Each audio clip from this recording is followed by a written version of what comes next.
The number one question on the mind of every organism on Earth, if that organism happens to have a mind, is how do I make more of myself? It's bigger than all the other questions combined, including how am I going to feed myself and what's the meaning of life? Because from a biological perspective, we know what the meaning of life is. Biology has answered that question. It's reproduction. Different organisms go about reproducing in different ways. You can make more of yourself by yourself, a strategy called asexual reproduction, or you can team up with somebody else and make a baby that's genetically different from both of you through sexual reproduction. From liver flukes to pine trees, 99% of eukaryotic organisms on Earth use sex to reproduce at least some of the time. And that's because creating offspring with a slightly different genome helps the new generation stay one step ahead of pathogens or competitors, or if you're the pathogen, it helps you stay ahead of that pesky host that's always trying to kick you out. But still, sex is inconvenient and it's a lot of work. First, you gotta find somebody to mate with, which means you have to get out of bed and brush your teeth and stuff. Then, if you're an animal, you have to find somebody who's willing to mate with you, and then figure out whether he or she is going to provide higher or lower quality genes than yours. Thankfully, and unsurprisingly, animals' reproductive systems have evolved to streamline all of those inconveniences to address one and only one aim: to get your sex cells where they need to be. So sex, how does it work? I thought you'd never ask.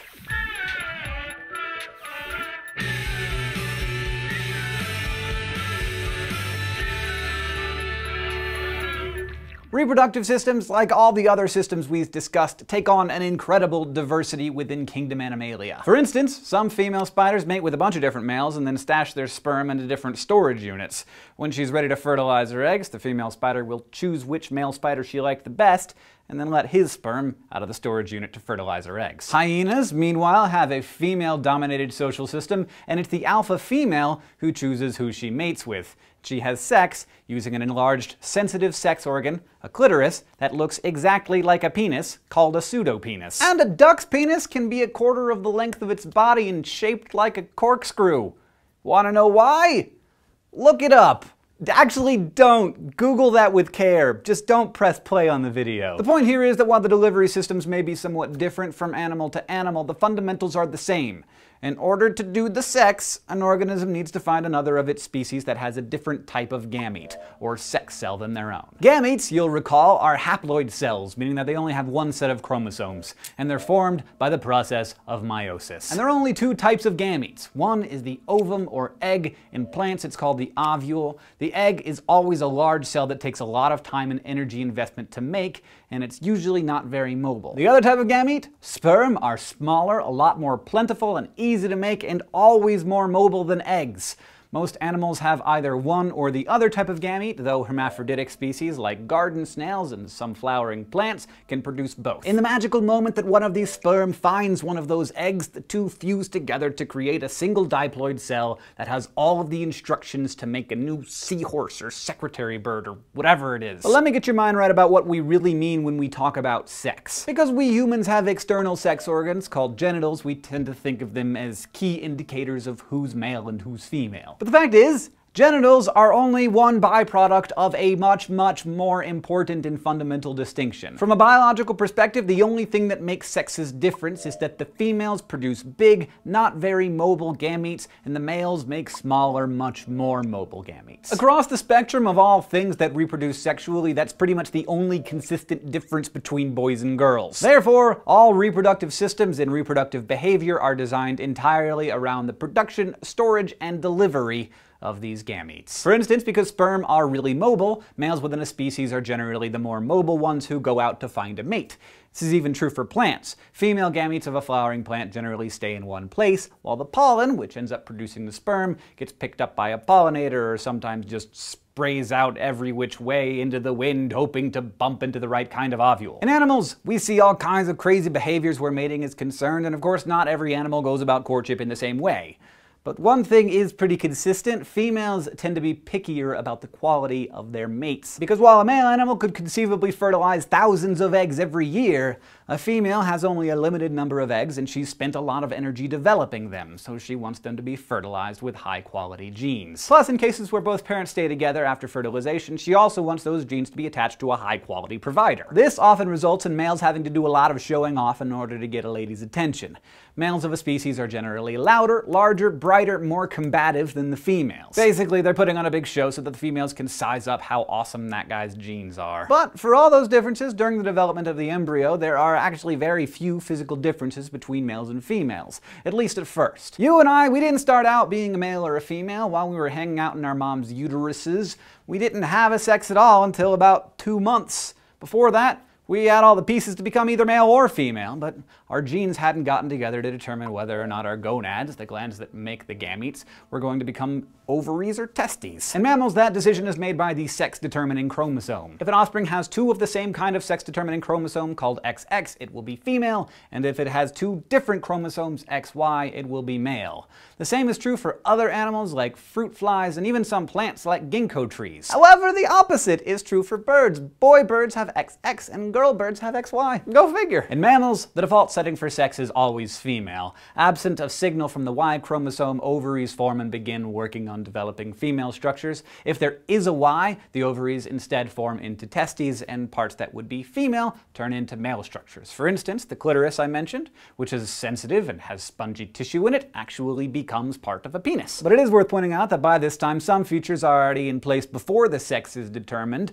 Nipples, for instance, form before this point, so that's why men have them, even though they don't do anything. Now, once the sex is determined, the ovaries and testes pump out estrogen and testosterone. Meanwhile, the brain is growing and creating receptors organized differently in males and females that will later determine how both estrogen and testosterone are used by the body. Soon after a baby girl is born, she'll have half-formed versions of all the eggs she's ever going to have for her whole life. Then, at puberty, once a month, one of those eggs will finish forming and be released. But for baby boys, the sperm making does not begin until around puberty. Most of the time, when a young animal starts getting close to sexual maturity, secondary sex characteristics crop up. In humans, more body hair appears. Boys all of a sudden develop facial hair, while both sexes get more pubic hair. Also, muscle and fat get redistributed around the body, the most obvious examples being breasts. In other animals, secondary sex characteristics include things like manes on male lions, a big old funky rack of feathers on male peacocks, antlers on male deer. Males really have the market cornered on fancy, showy secondary sex characteristics. So by the time an animal has reached sexual maturity, the males and females of a species often look pretty dissimilar, not just of each other, but of their previous non-sexually developed forms. Basically showing the world that their different reproductive structures that they were born with are now in full gear, and they've got some really different jobs to do based on what sex they are. So let's go over how this all works with human people, and of course, ladies first. As you know, the gonads of a female embryo turn into 2 ovaries, one on either side of the uterus, with its oviducts or fallopian tubes reaching out toward them. The ovaries are where those precious eggs are kept. Maybe the biggest difference between women's and men's reproductive setup is that women have a menstrual cycle, typically a 4-week process, in which one egg matures in an ovary and is released to be drawn into the fallopian tubes, a process called ovulation. If, while the egg makes its way down the fallopian tube to the uterus, a sperm finds it and fertilizes it, there's a chance that the fertilized egg will implant on the endometrium, a tissue layer inside the wall of the uterus, and a baby will grow. However, it's estimated that up to 70% of fertilized eggs don't take hold in the endometrium. This could be because women's bodies have sort of a built-in genetic testing. If something's suspected to be wrong with the growing embryo, the lining of her uterus that she's built up over the past month will shed, and the woman will menstruate as usual. This material leaves the female reproductive system through the narrow lower end of the uterus, the cervix, and then out into the muscle-lined tract of the vagina. And those are, of course, the same structures through which a newborn baby passes and through which the sperm enter. While a woman's body is busy all month developing the next egg, getting it ready for fertilization, and shedding her uterine lining if it's not fertilized, males are undergoing a completely different process that calls on a lot of other highly specialized reproductive structures. We start, of course, with the testes, which are made up largely of a bunch of coiled tubes called seminiferous tubules, which are where the sperm form. Unlike a woman's ovaries, the testes are outside of the body because in order to make sperm, they have to be kept at a specific temperature, usually about 2 degrees cooler Celsius than inside the body cavity. For that reason, the testes are kept in a pouch called a scrotum that's in charge of keeping the testes at the perfect perfect sperm-making temperature. After being produced in the testes, human sperm spend about 3 weeks coiled in tubes in the scrotum called the epididymis. And that's where they mature and grow flagella, the little whip-like tails that sperm are so famous for, which make them able to move around and swim. Now the sperm stay here until they're ready to leave the body, so before we or they can go any further, we have to set the stage for that. As you know, in humans and some other animals, the penis usually sits around not doing much except for letting urine out of the bladder from time to time, but every so often, a male realizes that he's totally gonna get the chance to mate. At this point, spongy tissue in the penis fills with blood, and bam, erection. Some animals like raccoons, whales, and walruses actually have a literal bone in their penis to help the erection along. But either way, the point is to allow the penis to enter the vagina, which scientists call coitus, and deposit the sperm he's put so much into making. These sperm travel in a special fluid, semen, whose ingredients aren't combined until they're ready to be released by a series of muscular contractions that cause emission, more commonly known as ejaculation.